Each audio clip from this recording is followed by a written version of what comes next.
எட்டி எட்டி பார்க்கேன் இந்த பயில என்ன செய்கிறான், எப்போ தான் கேக்கை வெட்டுவான்? ஒருவேளை நம்ம உள்ளே போன பிறகு தான் வெட்டுவானோ? விடிய நின்னாது கேக்கு ஒரு துண்டு வாங்கிட்டு தான் உள்ளே போனோம். இல்லை கேக்கு ரொம்ப நேரம் பார்த்துட்டு இருக்க முடியல, சீக்கிரம் வெட்டல. இல்லை வெட்டேம்ல, நாங்கள் எவ்வளோ நேரமாக நின்றுக்கிட்டே இருக்கோம், எங்கள் அம்மா தேடும்ல. எனக்கும் ஆசை தான் அந்த அத்தையை பாரு வெறிக்க வெறிக்க பார்த்துட்டே இருக்கு, அவள் உள்ளே போட்டோம் அதுக்கப்புறம் வெட்டுவோம். அப்போ இந்த ஜென்மத்தில் நீ வெட்ட மாட்டேன், அந்த அத்தை கேக்கு கிடைக்காம உள்ளே போகாது, வேணாலும் பார்த்துக்கிட்டே இரு. என்ன குகன், அதனால வாழ்த்துக்கள். என்ன நின்றுக்கிட்டே இருக்கீங்க, கேக்கை வெட்டுங்க, செலிப்ரேட் பண்ணுங்க. முதல்ல உங்கள் பொண்டாட்டி வீட்டுக்குள்ளே போக சொல்லுங்க, அதான் வெட்டவே மாட்டேங்க. ஆமாம் மாமா, அந்த அத்தையும் பாருங்கள், நாங்கள் 1 மணி நேரமாக கேக்கை பார்த்துட்டு இருக்கோம், போகவே மாட்டேங்க. அவள் கேக்கே வெறிக்க வெறிக்க பார்த்துட்டு இருக்கோம். இவன் என்னடானா அவள் போகலன்னு வெட்டவே மாட்டேங்க. அவளை நீங்கள் வீட்டுக்கு போகும்போது கூப்பிட்டு போங்க மாமா.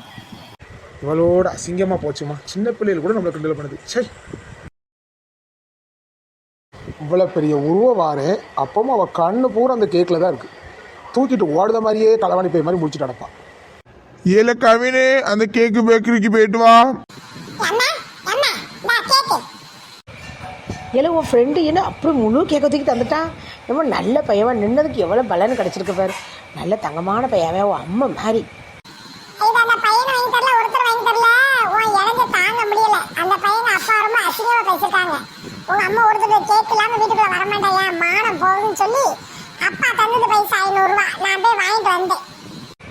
உங்கள் அப்பனுக்கு அறிவே இல்லை.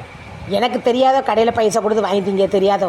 தெரியாமையால 1 மணி நேரம் நின்றுட்டு இருப்பேன். மனுஷன் இப்படி கெடுத்து விட்டானே.